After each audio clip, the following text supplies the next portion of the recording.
નમસ્કાર. નમસ્કાર.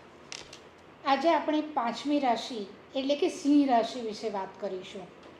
અત્યાર સુધી આપણે 4 રાશિઓ જોઈ અને ચારેય રાશિના સ્વભાવ પ્રભાવને એની પ્રકૃતિ વિશે આપણે જાણ્યું. તો હવે આજે સિંહ રાશિ વિશે આપણે વાત કરીએ, જે સૂર્યની રાશિ છે. એ પહેલાં મારે એક પ્રશ્ન છે કે સ્પિરિચ્યુઆલિટી આપણે આ જ્યોતિષ દ્વારા જોઈ શકીએ ખરા? એટલે હું આધ્યાત્મિકતાની વાત કરું છું, કોઈ ધર્મની કે કોઈ પૂજાપાઠની વાત નથી કરતી. તો આધ્યાત્મિકતા અને જ્યોતિષ સાથે કેવો સંબંધ છે તું મને કહે. કરેક્ટ. સૌથી પહેલાં તો આપણે જાણીએ કે જે સ્પિરિચ્યુઆલિટી છે કે આધ્યાત્મિકતા છે એ શું છે. કે સ્પિરિચ્યુઆલિટી એટલે આપણે એમ કહી શકીએ કે સ્વની અંદર જવું. હા, અંદરનો પ્રવાસ છે. બરાબર. પોતાને અને આત્મજ્ઞાન લેવું કે આત્મા વિશેનું જ્ઞાન લેવું. બરાબર. એને આપણે સ્પિરિચ્યુઆલિટી કહી શકીએ. હવે આજે આપણે જાણીએ છીએ કે આખી બધા જે લોકો છે એ સુખની શોધમાં દોડ લગાડી રહ્યા છે. બરાબર. બધાને સુખ જોઈએ છે. આજે નાનામાં નાની આપણે કોઈ પણ કર્મ કરશું એની પાછળનો આશય સુખ તો હશે જ. રાઈટ. કે માણસ સવારે ઉઠીને એક બ્રશ પણ કરે છે ને તો એની પાછળ એમ છે કે દાંત સ્વસ્થ રહેશે તો હું એન્જોય કરી શકીશ ખાવાનું સુખ મને મળશે. એટલે કોઈ પણ નાનામાં નાનું કર્મથી મોટું કર્મ કરે તો એની પાછળનો આશય જે છે એ સુખ જ છે. બરાબર. પછી એ સુખ આર્થિક હોય, માનસિક હોય, શારીરિક હોય, વ્યવહારિક હોય, કોઈ પણ જાતના સુખ હોઈ શકે. તો સુખ જેમ જેમ સુખ માટે દોડ્યા કરે છે એ સુખ એને મળે પણ છે, પણ એની તૃષ્ણા ઓછી નથી થતી. હા, કારણ કે સંતોષ તો નથી થતો કે ભાઈ, કારણ કે એક સુખ મળ્યું તો હવે બીજું સુખ જોઈએ છે. કે એ નિરંતર ચક્કરમાં ફર્યા જ કરે છે. બરાબર. અને એમાં એ ફરતા ફરતા એમાં એને ક્યારે મૃત્યુ પણ આવી જાય. કારણ કે આપણે સુખની પાછળ ગાંડાની માફક દોડી રહ્યા છીએ. બરાબર. હવે જે સ્પિરિચ્યુઅલ જર્નીની આપણે વાત કરીએ છીએ કે સ્પિરિચ્યુઅલ જર્ની જે આપણી છે, અને કોઈ પણ જર્ની હોય, આપણે સ્પિરિચ્યુઅલ જર્ની કંઈ કોઈ પણ જર્ની હોય એની અંદર આપણી પાસે જેટલું લગેજ કે સામાન ઓછો હશે ને એટલી આપણને સરળતા રહેશે એમાં. તો અહીંયા સ્પિરિચ્યુઅલ જર્નીમાં આપણું જે બેગેજ છે, જે આપણા કર્માનુબંધ છે, જે આપણે જેનાથી જે કર્મો છે જેનાથી આપણે બંધનમાં બંધાઈએ છીએ, એ કર્મો આપણા જેટલા ઓછા હશે એટલી આપણી જે સ્પિરિચ્યુઅલ જર્ની છે એમાં સુગમતા રહેશે. પણ દરેકને તો આ આધ્યાત્મિકની ખોજ હોતી નથી. મોટાભાગના લોકોને તો જે જ્યોતિષ પાસે આવે એ તો મને નોકરી મળશે કે નહીં, મને છોકરી મળશે કે નહીં, કે મને ઘર મળશે કે નહીં, બરાબર છે. આ જ બધા પ્રશ્નો લઈને મોટે ભાગે આવતા હોય છે. મને સફળતા ક્યારે મળશે ને નિષ્ફળતા. પણ કોઈ આવી રીતે આધ્યાત્મિકતા માટે પણ આવે કે મારા જીવનમાં કોઈ ગુરુ મળશે કે નહીં, હું આધ્યાત્મિક જર્ની કરી શકીશ કે નહીં, એવું કોઈ પૂછે ખરું? જ્યોતિષ શાસ્ત્ર એટલું બધું વાસ્ટ અને વિશાળ છે ને, એમાં બધી જ વ્યવસ્થા છે. ઓકે. તમે જે પ્રશ્ન પૂછો કે એમાં બધું જ, કે જે D20 ચાર્ટ આપણે જો વૈદિક પ્રમાણે જોઈએ તો પરાશર ઋષિએ આપણને એમાં 16 વર્ગમાં D20 ચાર્ટ આપ્યો છે. જે આપણી સ્પિરિચ્યુઅલ જર્ની કેવી હશે, આપણે કેટલા સ્પિરિચ્યુઅલ ગ્રોથ કરશું આપણા જીવન દરમિયાન, આ બધી વસ્તુઓ તમે કયો માર્ગ અપનાવો જેનાથી તમારો સ્પિરિચ્યુઅલ ગ્રોથ થાય, આ બધી વસ્તુઓ તમે D20 ચાર્ટથી તો જોઈ જ શકો છો. અચ્છા. અને અમુક જે યોગો છે, જે યોગ જે કુંડલીમાં બને છે, જે પ્રોમિસ બને છે, એ પણ તમને સ્પિરિચ્યુઆલિટી તરફ લઈ જ જાય છે. જેમ કે આપણે જાણીએ છીએ કે રામકૃષ્ણ પરમહંસ છે, સ્વામી વિવેકાનંદ છે, એ બધા જે દિવ્ય આત્માઓ થઈ ગઈ, એમણે મોક્ષને પામ્યા જ છે. કારણ કે આપણે પણ એક જે શરીર છે આપણું, એમાં આત્મા છે જે એક પરમાત્માનો અંશ છે. બરાબર. અને આપણો ગોલ જે આ માનવ દેહનો જે ગોલ છે, ફાઇનલ ગોલ જે છે, જે હાયર ગોલ કહીએ, સર્વોત્તમ ગોલ જે કહીએ, પરમાત્મા સાથે વિલીન થવું. કારણ કે ઘર, ગાડી, બંગલો, પ્રોપર્ટી, પૈસા, આ બધા તો એકદમ કહીએ કે તુચ્છ પ્રકારના આપણે એને ગોલ કહી શકીએ. જો એ જ આપણું ધ્યેય હોય તો આપણે જોઈએ છીએ કે જીવ માત્ર અહીંયા આપણે જે યોનિઓ, બીજી બધી યોનિઓ છે પ્રાણીઓની, એ પણ આ બધું એનીથી આપણે બહુ ફરક નહીં રહીશું. આવીને ગયા, આપણે કોઈ કંઈ ગ્રેટ ન કર્યું. કારણ કે જે લોકો આજે તમે મોટા મોટા જે કલાકારો પણ છે, જે આપણે જેની પાસેથી પણ શીખ્યા છે, એના જે ગુરુ હશે, કેમ એના જેટલા સ્ટુડન્ટ હતા એ બધા એ ટોચ પર ન પહોંચી શક્યા અને એ જ કેમ પહોંચી શક્યો? કારણ કે એના પૂર્વજન્મના એ કર્મો છે. બરાબર. એટલે જે આપણી જર્ની છે એમાં આપણે જન્મોજન્મથી એલિવેટ થઈએ છીએ ઓકે. અને એ જે એલિવેટ થતા જઈએ પછી ધીરે ધીરે આપણે આધ્યાત્મિકતામાં આપણી જર્ની ચાલુ થાય છે. Sure. બરાબર. હવે આપણે જેમ વાત કરી કે આપણા જે ષડ રીપુ છે, કામ, ક્રોધ, લોભ, મદ, મોહ, મત્સર, આના ઉપર જો આપણે જ્ઞાન લઈએ અને એના પર જો આપણે વિજય મેળવી લઈએ તો પછી કોઈ દુઃખ સુખ આપણને સ્પર્શી શકે એવું પોસિબલ છે જ નહીં. અને તમે પછી અનંત યાત્રા પણ નીકળી શકો કે તમે એ તમારો જે ઉચ્ચતમ ગોલ છે એને તમે પ્રાપ્ત કરી શકો. ઓકે. હવે જ્યોતિષ જે છે, આપણે જેમ કીધું કે જ્યોતિષનું શું મહત્ત્વ છે કોઈ પણ સ્પિરિચ્યુઅલ જર્નીમાં, બરાબર. તો આપણે કહીએ કે જ્યોતિષમાં આપણે જે આપણી કુંડલી છે એમાં આપણો ભાવ કયો છે જે આપણે સેલ્ફને બતાવે, લગ્ન. બરાબર. First house. હમ. અને જે આપણો 12મો ભાવ છે, હમ. કુંડલીનો 12મો ભાવ છે, એ શું છે? આપણો વ્યય હમ. વ્યય ભાવ છે આપણો. બરાબર. એટલે એનો મિનિંગ શું થયો કે હું, હમ. મી, માય સેલ્ફ, આઈ, એનો વ્યય. બરાબર. ત્યારે આપણે મોક્ષને તરફ જઈ શકીએ. અને આ મોક્ષમાં કે મુક્તિમાં એવું નથી કે મુક્તિ કે મોક્ષ તમને મૃત્યુ પછી જ મળે. હમ. તમે જીવન દરમિયાન પણ મુક્ત થઈ શકો છો, હમ. રાઈટ? કે તમે અપેક્ષાઓથી મુક્ત થઈ હા, યસ, તમે સાચું જ્ઞાનથી, ઈશ્વરની કૃપાથી, તમારા એવા કર્મોથી તમે તમારી જાતને મુક્ત કરી શકો છો, બધા અટેચમેન્ટને, આસક્તિ છોડીને. હમ. બધી રીતે જો તમારે જીવનમાં આસક્તિને અટેચમેન્ટથી દૂર થઈ જાઓ છો તો તમે મુક્ત જ છો. હમ. તમને કોઈ વસ્તુ પછી બાંધી નહીં શકે. પણ એ કોઈક ગ્રહ તમારા એવામાં હોય કે તમારી કુંડલીમાં એ પણ હોઈ શકે કે ભાઈ આ વ્યક્તિ મુક્ત થઈ શકે કે નહીં? યસ, કેતુ જ છે. અચ્છા. ઓકે. કેતુની જ પ્લેસમેન્ટ તમને 8 અને 12 જે ભાવ છે, કારણ કે 8મો ભાવનું પણ એટલું જ મહત્વ છે, 5માનું પણ છે, કારણ કે 5th હાઉસ એ આપણું પૂર્વ પુણ્ય છે. બરાબર. 8th હાઉસ છે. આમ તો મોક્ષ ત્રિકોણ 4, 8, 12 હોય છે આપણા. હમ. હમ. તો જે આપણું 8મું સ્થાન છે આપણા ટ્રાન્સફોર્મેશનનું છે, ઓકે. જે આપણા જીવનને આખું ટ્રાન્સફોર્મ કરી નાખે. બરાબર. અને આપણો જે 12મો ભાવ છે હમ. એ મોક્ષનો અને મુક્તિનો છે. હમ. એ મુક્તિ કઈ રીતે આવી શકે કે તમે જીવનમાં ડિટેચ છો બધા સંબંધોથી, પૈસાથી, ભૌતિક વસ્તુઓથી. જ્યારે તમે થઈ જાઓ સુખ દુઃખથી. યા તો પછી તમને સુખ, દુઃખ, હર્ષ, શોક આ બધી વસ્તુ સ્પર્શી જ નહીં શકે. ઓકે. તો તમે એ રીતે મુક્ત થઈ જ જાઓ છો. હવે જે જ્યોતિષનો રોલ છે કે જ્યોતિષ આમાં કઈ રીતે આપણને મદદરૂપ થઈ શકે, તો આપણે એમ કહીશું કે જ્યોતિષ આપણે ડિરેક્ટલી તો નહીં પણ ઇનડાયરેક્ટલી, કે જ્યારે તમે જ્યોતિષ સમજો છો, જ્યોતિષ સાથે આત્મસાત થાઓ છો, ત્યારે તમે એટલી વસ્તુ તો સમજી જ લો છો કે તમારી આ જે કુંડલી છે એ તમારું પ્રારબ્ધ છે. અને એ કઈ રીતે બન્યું છે? તમારા પૂર્વ કર્મોથી, બરાબર. તમારા જન્મોજન્મના કર્મોથી તમને આ પ્રારબ્ધ મળ્યું છે. અને એ પ્રારબ્ધને લીધે તમારા જીવનમાં જે વિપરીત સંજોગો કે જે પણ સંજોગો આવે છે એને તમે સ્વીકારી લો છો. હવે એક્સેપ્ટ કરવાનું જ્યારે તમે ચાલુ કરો ને એક્સપેક્ટ કરવાનું ઓછું કરી નાખો તો ઓબ્વિયસલી તમારો આખો દૃષ્ટિકોણ જ બદલાઈ જાય જીવન તરફનો. બરાબર. કે આજે મારી સાથે કંઈ પણ ખરાબ થઈ રહ્યું છે કે મારી સાથે કોઈ એવા સંજોગો, વિપરીત સંજોગો મારા જીવનમાં આવ્યા છે, પણ એનું કારણ હું પોતે છું, મારા કર્મો છે. પણ આમાં મને એક પ્રશ્ન એ આવે કે આવી સમજ કેટલાકમાં હોતી જ નથી, કારણ કે એ લોકો મટીરિયલિસ્ટિક હોય છે, વધારે જ્ઞાની હોય છે. કારણ કે ઘણા બધા લોકો જ્યોતિષમાં તો નથી માનતા પણ ભગવાનમાં પણ નથી માનતા. તો એ સમજ પણ તમને પુણ્યથી લઈ આવ્યા હોય છો કે કર્મથી લઈ આવ્યા હો છો? એ તો જ્યોતિષ દ્વારા આપણે જોઈ શકીએ કે આ વ્યક્તિમાં આ હશે કે ન હોય? જો આપણા જે જ્યોતિષમાં જે એક વ્યવસ્થા આપી છે ને દશાની, કુંડલીમાં તો તમે જે બની ગઈ ફિક્સ થઈ ગઈ આજીવન, બરાબર. પણ જે દશાઓ આવે છે ને એ દશાઓ એ પ્લેનેટોને ટ્રિગર કરે છે અને એ દશાઓ તમને દિશા બતાવશે.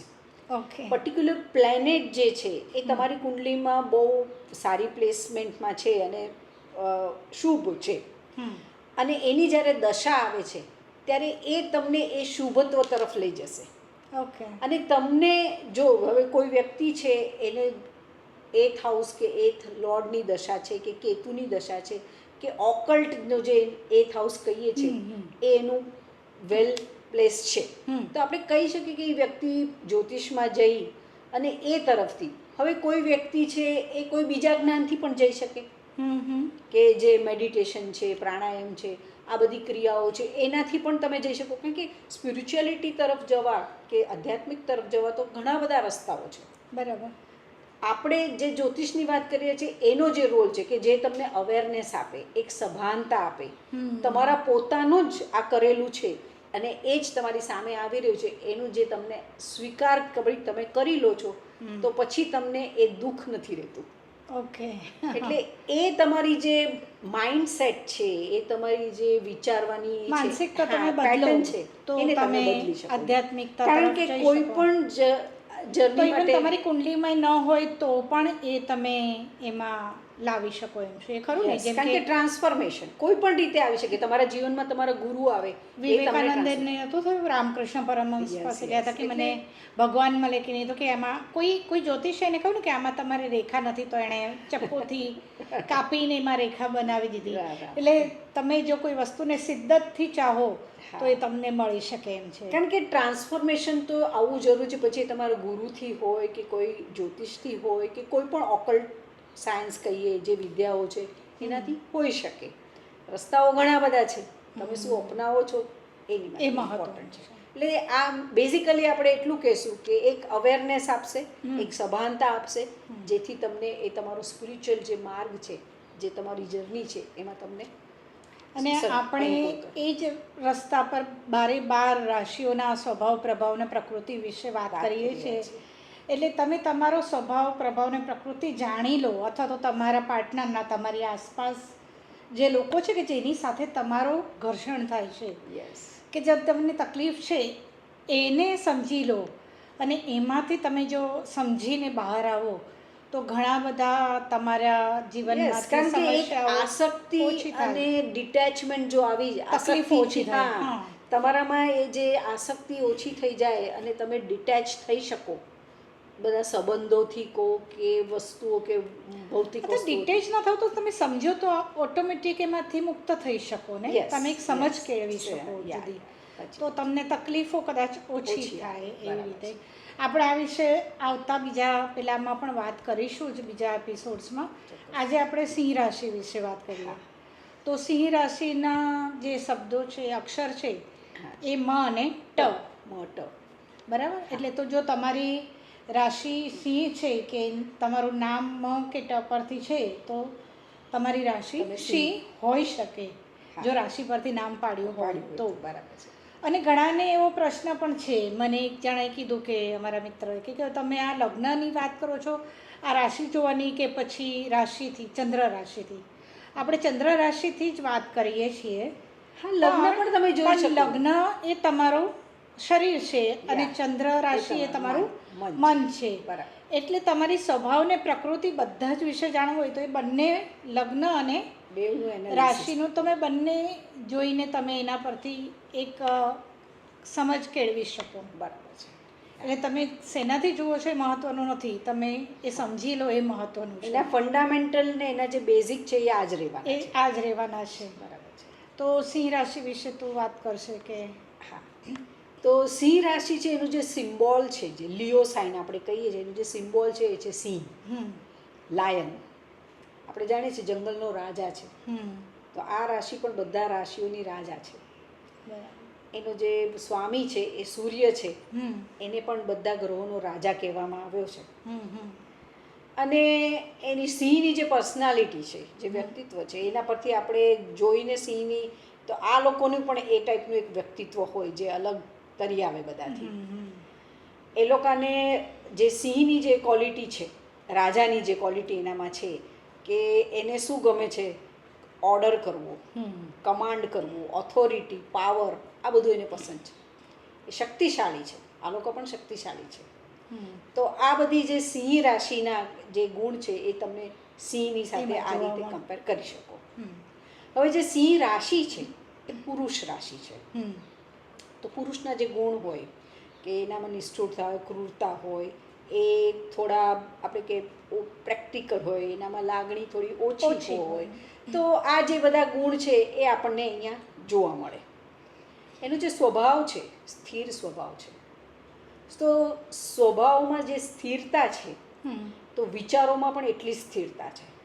એટલે મક્કમ ના હોઈ શકે, હમ. પણ ઘણીવાર પોતાના દ્રઢ નિશ્ચયને લઈને થોડા જિદ્દી પણ હોય. હમ.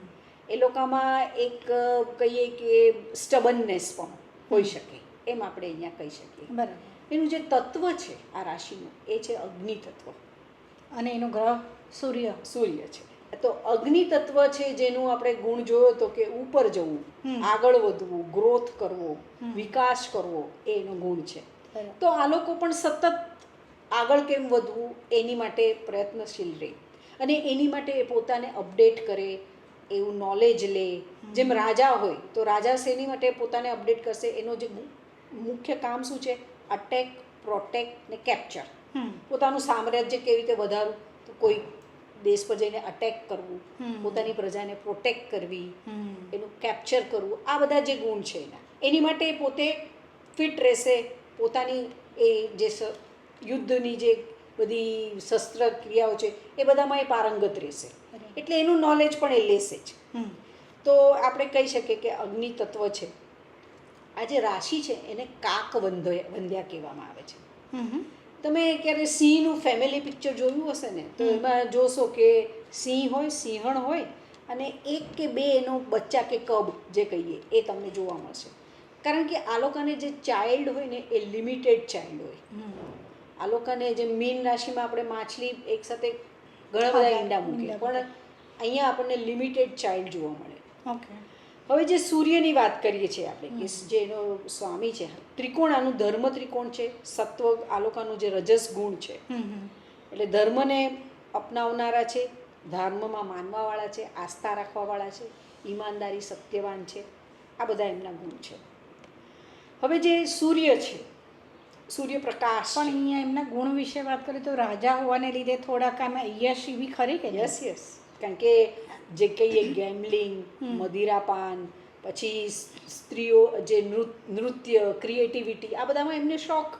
રાજાને આપણે જોયા છે, રાજા મહારાજા પણ નવા બી હોય. તો એ લોકોના શોખ આ હોઈ શકે, 100% હોઈ શકે. બરાબર છે આ વાત. હવે જે સૂર્યની વાત કરીએ તો સૂર્ય પ્રકાશ, રાઈટ, કે સૂર્ય આપણને પ્રકાશ આપે છે. તો આપણી આખા શરીરની જે વાઇટાલિટી છે એ સૂર્ય છે. જે સ્ટ્રેન્થ છે, જે ક્રિએશન છે આપણા શરીરનું, એ સૂર્યથી છે. કે જેમ આ ઝાડપાન છે એ જે ફોટોસિન્થેસિસની પ્રક્રિયા કરે છે, એમાં એને સૂર્યપ્રકાશની જરૂર પડે જ છે, અને પોતાનો ખોરાક બનાવવા માટે. અને આપણે એઝ એ વેજીટેરિયન એ ઝાડપાન ખાઈએ છીએ, અને એ ઉર્જા આપણામાં આવે જ છે. એટલે સૂર્ય એ આપણી વાઇટાલિટી છે. સૂર્ય જેમ કીધું રાજા છે, તો ત્યાં અહંકાર છે, ઈગો છે, થોડું પોતાનું સ્વ કહીએ એ ટાઈપની એ લોકોની નેચર છે. કોન્ફિડન્સ બહુ હાઈ છે સૂર્યવાળાનો. પછી એનું વ્યક્તિત્વ, પર્સનાલિટી એ પણ પ્રભાવશાળી હોય, કેમ કે રાજા છે. એને ઉચ્ચ સ્થાન ગમે છે. રાજાનું જે સિંહાસન હોય ને, બધા એના આખું જે મંત્રીમંડળ હોય એનાથી ઊંચું હોય. તો આ લોકોને પણ ઉચ્ચ સ્થાન, ઉચ્ચ પદવી, સત્તા, પાવર, આ બધી વસ્તુઓ પસંદ છે. અને એ લોકોને ઓર્ડર આપવા ગમે છે, ઓબે કરવા કરતાં. એટલે લેવા કરતા. યસ. એટલે એ લોકોને હેન્ડલ કરવા હોય ને, કોઈ તમારી ઘરમાં જો સૂર્યના જાતક હોય ને, તો તમારે એની પાસે કોઈ કામ કરાવવું હોય ને, તો એને ઓર્ડર તો કોઈ દિવસ ન મારવા કે તારે આમ કરી નાખવું પડશે, આમ નહીં ચાલે, તો એ કરશે જ નહીં. ઓકે. નહીં જ કરવું. એ તમારે એની માટે એને એમ કહેવું પડે, સમજાવવા કરતાં પણ પહેલાં એને મોટિવેટ કરવું. ના, નમ્રતા કરતાં પણ તું તો બહુ હોશિયાર. જે આ સૂર્યના જાતકો છે એ સ્વચ્છતાના આગ્રહી છે, અને એમને હાઇજીન પસંદ છે. કારણ કે આપણે જોઈએ કોઈ ઘર હોય વર્ષોથી કે મહિનાઓથી બંધ પડ્યું હોય, તો એક અવાવરું થઈ જાય. આપણે એને ખોલીએ તો અંદરથી એક સ્મેલ આવે આપણને. બરાબર. રાઈટ. તો જ્યારે આપણે એને ખોલી નાખીએ, એમાં હવા, સૂર્યપ્રકાશ આવે, તો એ જે બેક્ટેરિયા હોય, એ જે વાસ હોય, જે ફંગસ ને આ છે, એ બધાને ખતમ કરી નાખે. ઓકે. એટલે સૂર્યનો આ ગુણ છે. હમ સૂર્ય આપણી જે સિઝન છે, હમ આપણી જે ઋતુચક્ર છે એ પણ સૂર્ય પર ડિપેન્ડ છે. એટલે સૂર્ય એ સ્વાસ્થ્યનો કારક છે, હમ સૂર્ય આપણી વાઇટાલિટી છે. અને આપણે જે નાના સિઝન ચેન્જ થાય અને આપણને નાના મોટી શરદી ખાંસી તાવ જે આવે, હમ એટલે સૂર્યને આપણી રોગ પ્રતિકારક શક્તિનો પણ કારક કહેવામાં આવ્યો છે. Okay. એ આપણી ઇમ્યુનિટી છે. હમ એટલે કુંડલીમાં જ્યાં તમારો સૂર્ય સ્ટ્રોંગ હશે તો તમારી ઇમ્યુનિટી સારી હશે. oh, એ જે આપણે કોરોનામાં જોયું હમ કે જેટલી ઇમ્યુનિટી એનું જેટલું મહત્ત્વ છે એ એટલું આપણે જોયું જોયું. કે જેની ઇમ્યુનિટી સારી હતી એ બધા સારી રીતે સર્વાઈવ કરી શક્યા, અને જે લોકોની લો ઇમ્યુનિટી, જે લોકોનો સૂર્ય હા, એ વીક લોકો- હતો એ લોકોને ઘણી તકલીફ. તકલીફો પડી છે. બરાબર. એ રીતે આપણે જોઈ શકીએ કે સૂર્ય ઓવરઓલ હેલ્થનો કાલર છે. કારણ કે જ્યારે કોઈ વ્યક્તિ આપણી પાસે આવે છે ને કે કોઈ આજકાલ જે સિઝેરિયનો થાય છે હમ કે ભાઈ અમારે બાળકને જન્મ કરવાનો છે તો કયો એની માટે દિવસ લઈએ, કયો એની માટે ટાઈમ લઈએ, એવું પૂછવા આવતા હોય છે. અચ્છા. તો આપણે સૌથી પહેલાં સૂર્યની જે પ્લેસમેન્ટ છે એમાં ધ્યાન આપશું, કારણ કે એની ઓવરઓલ વાઇટાલિટી અને સ્વાસ્થ્ય છે. Oh, કે બાળકનું જે સ્વાસ્થ્ય છે એ કુંડલી પ્રમાણે એનું વેલ પ્લેસ સૂર્ય હોય તો એની ઇમ્યુનિટી અને એનું સ્વાસ્થ્ય સારું રહે, એ સૌથી મહત્ત્વનું છે. બરાબર. એટલે એના પર આપણે ધ્યાન આપશું. તો સૂર્ય વિશે આપણે ઘણું જાણ્યું. હવે આના પછી આપણે આગલા એપિસોડમાં છઠ્ઠી રાશિ એટલે કે કન્યા રાશિ વિશે વાત કરીશું. કરશું, ચોક્કસ. દર વખતની જેમ હું આ વખતે પણ કહું છું કે તમને કોઈ પણ જાતનો પ્રશ્ન હોય તો તમે અમને નીચે કોમેન્ટમાં લખીને પૂછી શકો છો, અને અમે તમને એનો યોગ્ય રીતે જવાબ આપવાનો પ્રયત્ન કરીશું. તો ફરી મળીએ આવતા એપિસોડમાં. નમસ્તે.